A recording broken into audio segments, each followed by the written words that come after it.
Homeowners who have already paid their property taxes for 2008 may now have to write another check to the state. Lawmakers Minu Hosseini is live at the Capitol with that story. Minu. Governor Perdue recently recommended that state legislators cut the homeowners tax relief grant from the budget, a cut that would save the state almost $429 million, but could cost homeowners. Requires the state government to spend money. It is actually a budget item. We spend that money. It shows up on the budget as an expenditure. We write a check to the local governments, and the local governments then turn that money through the form of a tax relief on a homeowner's tax bill. So it's a very convoluted way to administer tax relief. And our challenge this year is making sure that we find the revenue to have that money go back to the local governments as we promised them last year. The Homeowners Tax Relief Grant, which was initiated by Governor Roy Barnes almost 10 years ago, has saved individuals between $200 and $300 per year on their property taxes. But Governor Perdue's floor leader, Representative Jim Cole, says the state can no longer afford it. Governor Perdue he's let it be known very clearly to the Senate and House leaders that, listen, if you can find it, I'm in support of funding it this year, but I've combed through this budget, I've looked, I've tried to find it. It's tough for me, but, listen, if you can find it, I'll be as happy as anybody. But Senator Chip Rogers is more optimistic for the grant.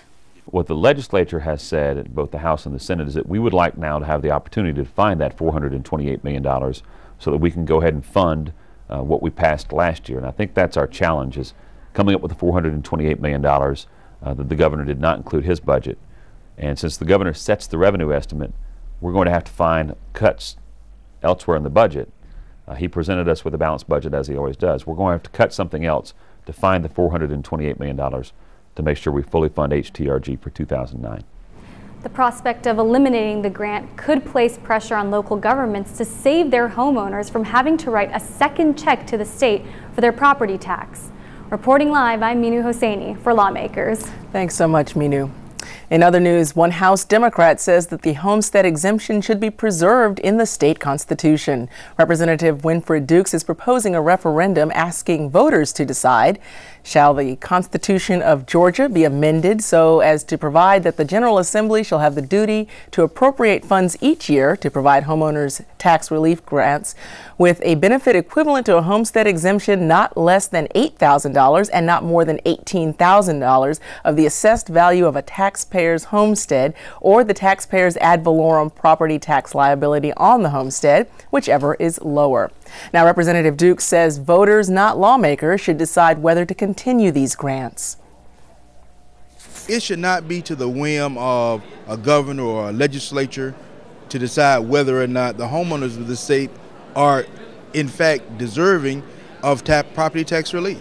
Representative Dukes dismisses the governor's assertion that the additional property tax money is needed to close the budget shortfall. We have given tax breaks to everybody under the sun here under the Gold Dome. Everybody who has had a well-placed lobbyist who have come down and lobbied on behalf of special interests, and they have actually put their hands into the state's coffers and drawn down quite a bit of the money in the form of tax relief. Representative Dukes says the resolution will be introduced in the House tomorrow.